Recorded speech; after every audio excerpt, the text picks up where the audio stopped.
ரஃபாவின் கிழக்கு பிரதேசத்திலே இருக்கக்கூடிய சுரங்கப்பாதைகளில் சிக்கிக் கொண்டிருக்கும் 200க்கும் அதிகமான பலஸ்தீனிய போராளிகளும் இஸ்ரேலிய ஆக்கிரமிப்புக்கு எதிரான மிரட்டல்களை வெளியிட்டிருக்கக்கூடிய ஹமாஸ் தரப்பினரும் ஈரானிய உச்ச தலைவர் அலி கமேனி அவர்கள் வெளியிட்டிருக்கக்கூடிய மிரட்டலான அறிவிப்புகள் தெற்கு லெபனானில் தொடர்ச்சியாக மேற்கொள்ளப்பட்டு வரும் தாக்குதல்களும் லெபனான் முழுவதும் களமிறக்கப்பட்டிருக்கக்கூடிய அமெரிக்காவினுடைய MQ-9 ட்ரோன்களும் லிட்டானி நதிக்கு வடக்கு பிரதேசத்தில் இருக்கக்கூடிய ஆயுதங்களை கைப்பற்றுவதற்கு தயாராகி வரும் லெபனானிய அரசை இராணுவமும் இன்றிரவு நடைபெறப்போகும் விசேட போரமைச்சரவை கூட்டமும் இஸ்ரேலிய ஆக்கிரமிப்பிலே களமிறங்கியுள்ள அமெரிக்காவின் தேசிய புலனாய்வுத்துறை தலைமை அதிகாரியும் ஈரானில் உள்ள எதிர்ப்பு குழுக்களை நிராயுதபாணியாக்குவது தொடர்பாக ஈராக்கினுடைய பிரதமர் வெளியிட்டிருக்கக்கூடிய கருத்துக்களும் ஈராக்கிய பதற்றம் தொடர்பான மேலதிக தகவல்களும்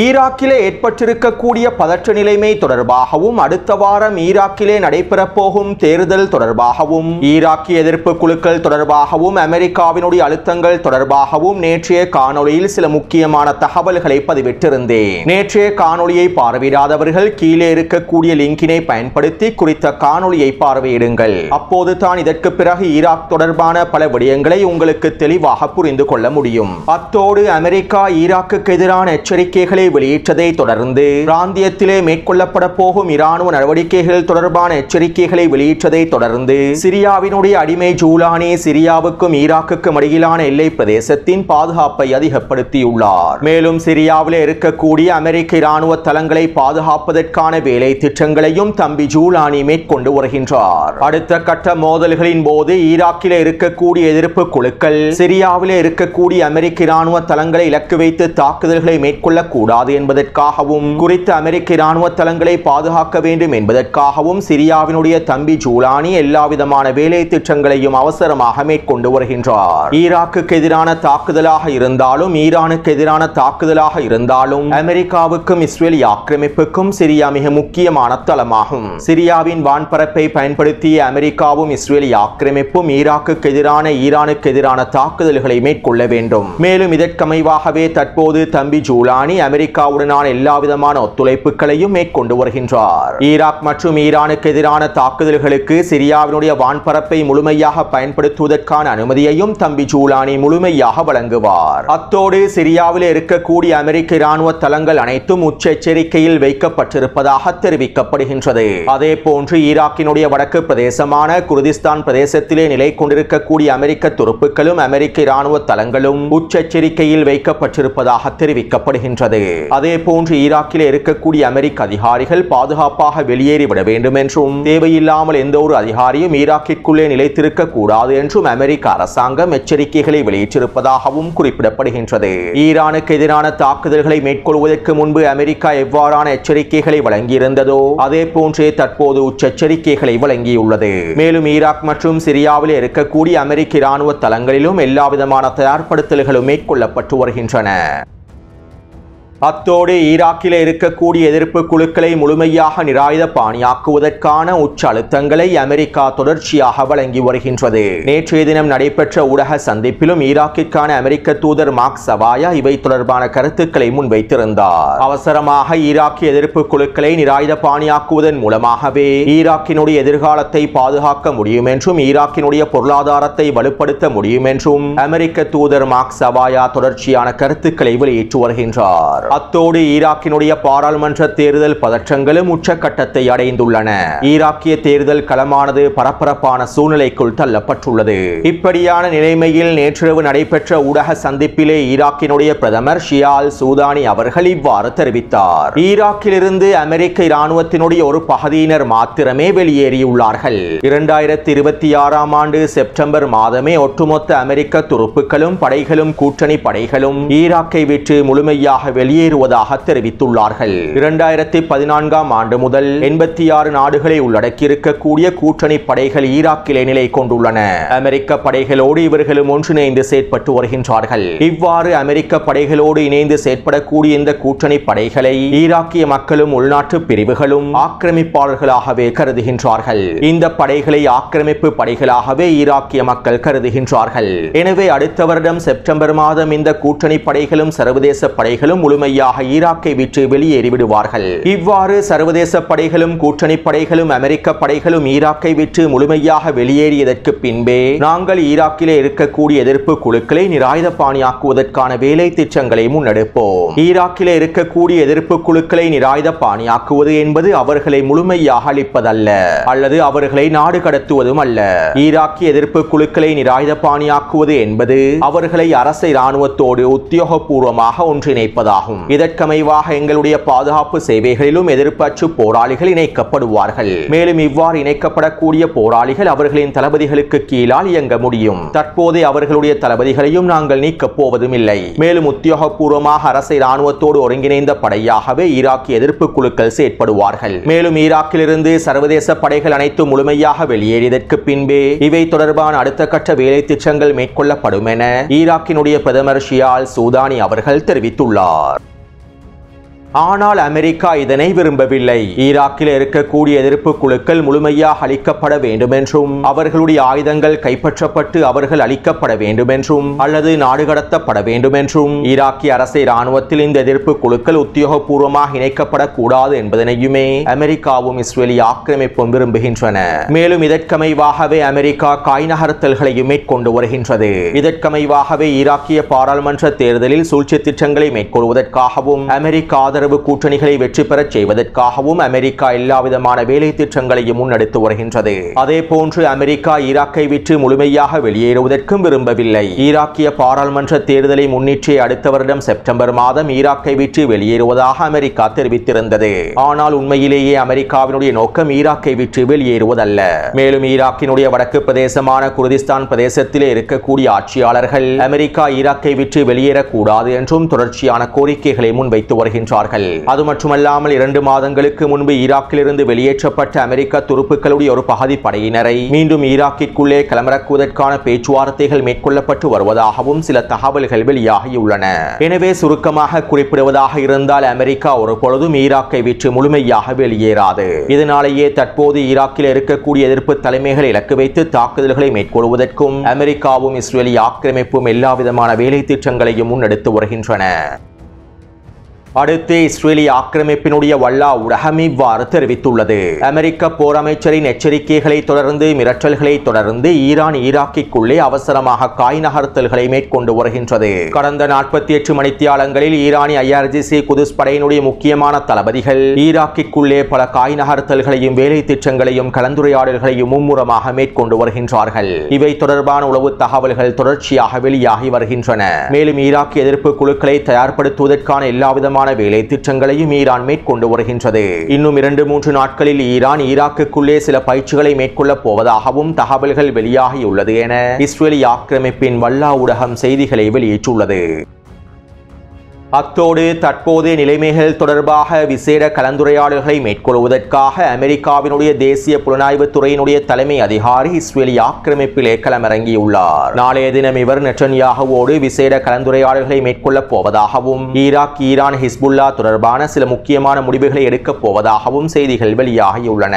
அது மட்டுமல்லாமல் இன்றிரவு நெட்டன்யாகு விசேட போர் அமைச்சரவை கூட்டத்தினையும் கூட்டியுள்ளார். லெபனானுக்கு எதிரான அடுத்த கட்ட தாக்குதல்கள் தொடர்பாகவும் ஈராக் ஈரான் மற்றும் காசாவிலே அடுத்த கட்ட நகர்வுகள் தொடர்பாகவும் விசேட கலந்துரையாடல்களை மேற்கொள்வதற்காகவே இன்றைய போரமைச்சரவை கூட்டம் நடைபெறப் போவதாக தெரிவிக்கப்படுகின்றது. மேலும் இந்த போரமைச்சரவை கூட்டத்திற்கு அனைத்து தளபதிகளும் ஜெனரல்களும் அழைக்கப்பட்டிருப்பதாகவும் நெட்டன்யாகு சில முடிவுகளை எடுக்கப் போவதாகவும் இஸ்ரேலிய ஆக்கிரமிப்பு ஊடகங்கள் சுட்டிக்காட்டியுள்ளன. அடுத்து நேற்று மாலை தெற்கு லெபனானின் மேசல் ஜபல் பிரதேசத்திலே இஸ்ரேலி ஆக்கிரமிப்பு 3 குடியிருப்பு பிரதேசங்களை இலக்கு வைத்து வான்வழி தாக்குதல்களை மேற்கொண்டிருந்தது. இந்த தாக்குதலிலே 3 வீடுகள் தரைமட்டமாக்கப்பட்டிருந்தன. மேலும் 5க்கும் அதிகமானோர் கொல்லப்பட்டும் படுகாயங்களுக்கும் உள்ளாக்கப்பட்டுள்ளார்கள். அதேபோன்று ஐட்டா அல்ஷா பிரதேசத்திலே வாகன தரிப்பிடம் ஒன்றை இலக்கு வைத்து ட்ரோன் தாக்குதல்களை மேற்கொண்டுள்ளது. இந்த தாக்குதலில் 2 பேர் கொல்லப்பட்டிருப்பதாகவும் 10க்கும் அதிகமானோர் படுகாயமடைந்திருப்பதாகவும் தெரிவிக்கப்படுகின்றது. மேலும் தெற்கு லெபனானினுடைய மேற்கு பிரதேசத்திலே 2 வாகனங்களை இலக்கு வைத்து ட்ரோன் தாக்குதல்களை மேற்கொண்டுள்ளது. இந்த தாக்குதலிலே ஹிஸ்புல்லாவினுடைய உயரடுக்கு படையை சேர்ந்த உறுப்பினர் ஒருவர் கொல்லப்பட்டிருப்பதாகவும் தெரிவிக்கப்படுகின்றது. மேலும் இன்று காலையும் தெற்கு லெபனான் பிரதேசத்திலே இஸ்ரேலி ஆக்கிரமிப்பு 4 உச்ச வான்வழி தாக்குதல்களையும் மேற்கொண்டுள்ளது.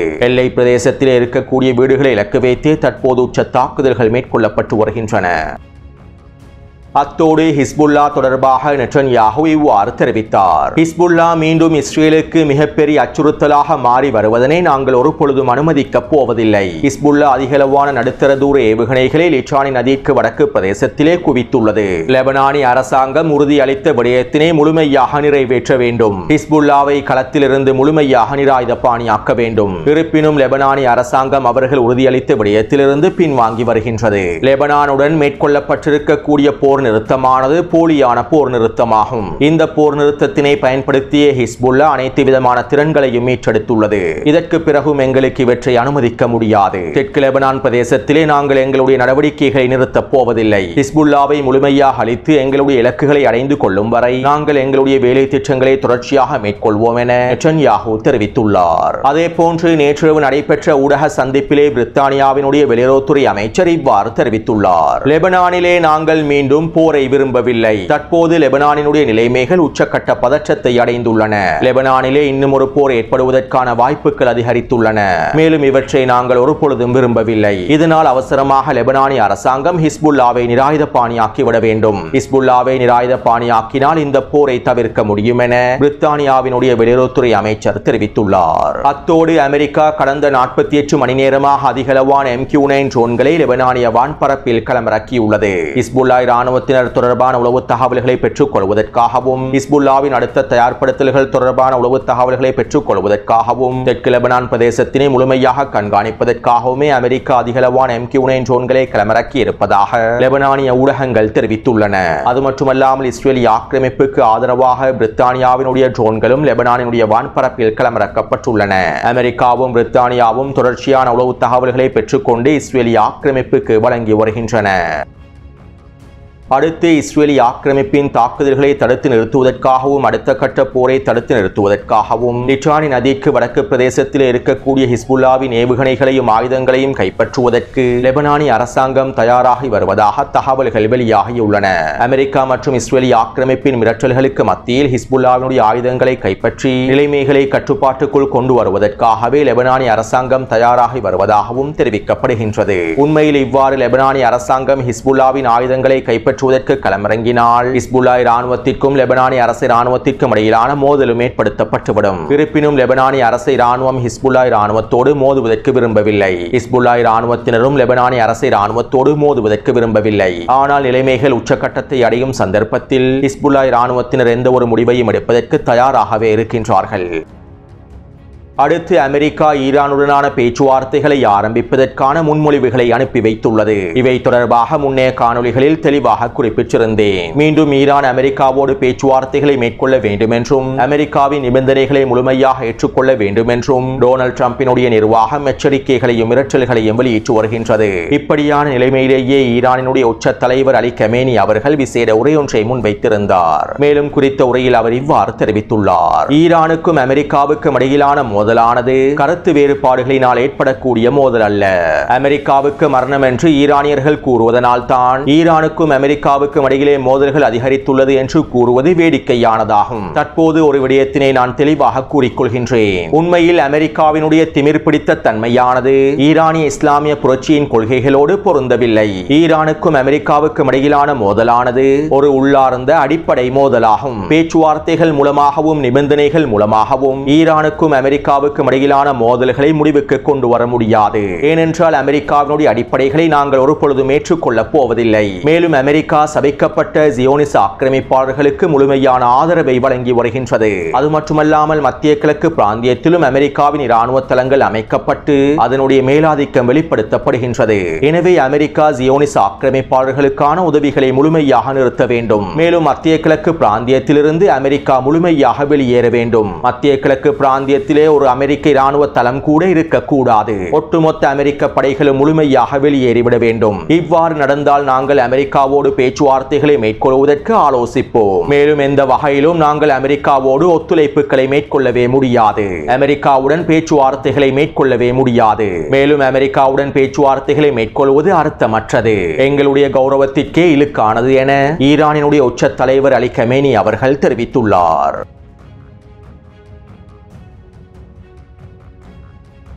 60 நிமிட ஊடக நேர்காணலின் போது டொனால்ட் ட்ரம்ப் இவ்வாறு தெரிவித்தார். ஹமாஸை பற்றி நீங்கள் கேள்விப்பட்டிருப்பீர்கள். தற்போது நாங்கள் காசாவிலே அமைதியை ஏற்படுத்தியுள்ளோம். இந்த அமைதி ஒப்பந்தமானது உடையக்கூடியது அல்ல.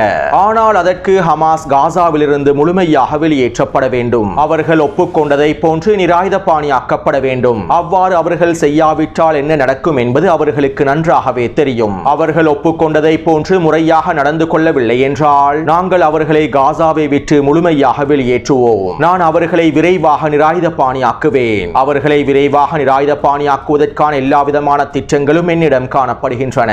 மேலும் அவர்கள் காசாவிலே நிராயுதபாணியாக்கப்படுவதில் நாங்கள் உறுதியாகவே இருக்கின்றோம் என டொனால்ட் ட்ரம்ப் 60 நிமிட ஊடக நேர்காணலில் தெரிவித்துள்ளார். அடுத்து இஸ்ரேலிய ஆக்கிரமிப்பு சிறைச்சாலையிலே இருக்கக்கூடிய பலஸ்தீனிய கைதிகளுக்கு மரண தண்டனை வழங்குவதற்கான தூக்கு தண்டனை வழங்குவதற்கான மசோதாவானது முன்வைக்கப்பட போகின்றது என்பது தொடர்பான தகவல்களை கடந்த வாரமே குறிப்பிட்டிருந்தேன். மேலும் இதற்கமைவாக நேற்றைய தினம் குறித்த மசோதா இஸ்ரேலிய ஆக்கிரமிப்பு பாராளுமன்றத்தில் முன்வைக்கப்பட்டு முதலாம் கட்ட வாசிப்புகள் நடத்தப்பட்டு இந்த மசோதா அதிக வாக்குகளால் நிறைவேற்றப்பட்டுள்ளது. மேலும் இரண்டாம் கட்ட வாசிப்புக்கு பிறகு குறித்த மசோதாவை நிறைவேற்றுவதற்கான வேலை திட்டங்கள் ஆரம்பிக்கப்படும் என்றும் இஸ்ரேலிய ஆக்கிரமிப்பு பாராளுமன்றம் தெரிவித்துள்ளது. அதாவது இஸ்ரேலிய ஆக்கிரமிப்பு சிறைச்சாலையில் இருக்கக்கூடிய ஆயுள் தண்டனை பெற்ற பலஸ்தீனிய கைதிகளையும் பலஸ்தீனிய உயரடுக்கு போராளிகளையும் இஸ்ரேலிய ஆக்கிரமிப்பு ராணுவத்திற்கு எதிராக தாக்குதல்களை மேற்கொண்டு கைது செய்யப்பட்ட பலஸ்தீனியர்களையும் முழுமையாக தூக்கிலிட்டு அவர்களை அழிப்பதற்கான வேலை திட்டங்களையே இஸ்ரேலிய ஆக்கிரமிப்பு மேற்கொண்டு வருகின்றது. அடுத்து ஹமாஸினுடைய ராதியா படைப்பிரிவானது உளவாளிகளுக்கு எதிராகவும் ஒத்துழைப்பாளர்களுக்கு எதிராகவும் தொடர்ச்சியான தாக்குதல்களையும் நடவடிக்கைகளையும் மேற்கொண்டு வருகின்றது. நேற்றைய தினம் கான் யூனிஸ் பிரதேசத்தில் ஹொஸ்ஸாம் அல் அஸ்தாலினுடைய கொள்ளை கும்பலை சேர்ந்த 15க்கும் அதிகமான நபர்களை தூக்கிலிட்டுள்ளார்கள். மேலும் 20க்கும் அதிகமானோரை கைது செய்துள்ளார்கள். அதே போன்று மத்திய காசா மற்றும் வடக்கு காசாவிலும் டசன் கணக்கான உளவாளிகளையும் ஒத்துழைப்பாளர்களையும் பலஸ்தீனிய போராளிகள் அளித்துள்ளார்கள். மேலும் காசாவிலே நிர்வாகத்தை சுமூகமாக மேற்கொள்வதற்கான எல்லாவிதமான வேலை திட்டங்களையும் பலஸ்தீனிய போராளிகள் மேற்கொண்டு வருகின்றார்கள்.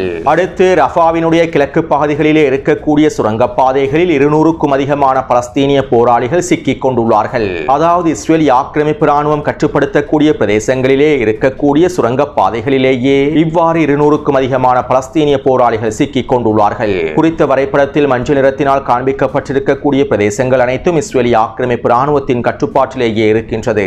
மேலும் ரஃபாவினுடைய கிழக்கு பிரதேசங்களும் இஸ்ரேலிய ஆக்கிரமிப்பின் முழுமையான கட்டுப்பாட்டில் இருக்கின்றது. குறித்த வரைபடத்திலே சிவப்பு நிற வளையத்தினால் காண்பிக்கப்பட்டிருக்கக்கூடிய பிரதேசங்களில் அதிகளவான சுரங்கப்பாதைகள் காணப்படுகின்றன. இந்த சுரங்கப்பாதைகளுக்குள்ளேயே 200க்கும் அதிகமான பலஸ்தீனிய போராளிகள் சிக்கிக் கொண்டுள்ளார்கள். தற்போது டொனால்ட் ட்ரம்பினுடைய இந்த ஒப்பந்தத்திற்கமைவாக குறித்த பிரதேசங்களில் இஸ்ரேலிய ஆக்கிரமிப்பு ராணுவம் நிலை கொண்டிருப்பதனால் குறித்த பகுதிகளில் இருக்கக்கூடிய சுரங்கப்பாதைகளை அழிப்பதற்கான வீடுகளை அழிப்பதற்கான வேலை திட்டங்கள் முன்னெடுக்கப்பட்டு வருகின்றன. கடந்த 2 நாட்களுக்குள் மாத்திரம் ரஃபாவின் கிழக்கு பிரதேசத்திலே இருக்கக்கூடிய 3 சுரங்கப்பாதைகளில் இஸ்ரேலிய ஆக்கிரமிப்பு ராணுவம் கொங்கிரீட்டை செலுத்தியுள்ளது. இவ்வாறு கொங்கிரீட்டை செலுத்தி குறித்த சுரங்கப்பாதைகளை முழுமையாக மூடியுள்ளது. குண்டு வைத்து தகர்க்கக்கூடிய சுரங்கப்பாதைகளை பலஸ்தீனிய போராளிகள் மீண்டும் முழுமையாக வடிவமைக்கின்றார்கள். எனவே இவ்வாறு சுரங்கப்பாதைகளை மீண்டும் வடிவமைப்பதனை தவிர்ப்பதற்காகவே தற்போது இஸ்ரேலிய ஆக்கிரமிப்பு சுரங்கப்பாதைகளில் கொங்கிரீட்டை நிரப்புகின்றது.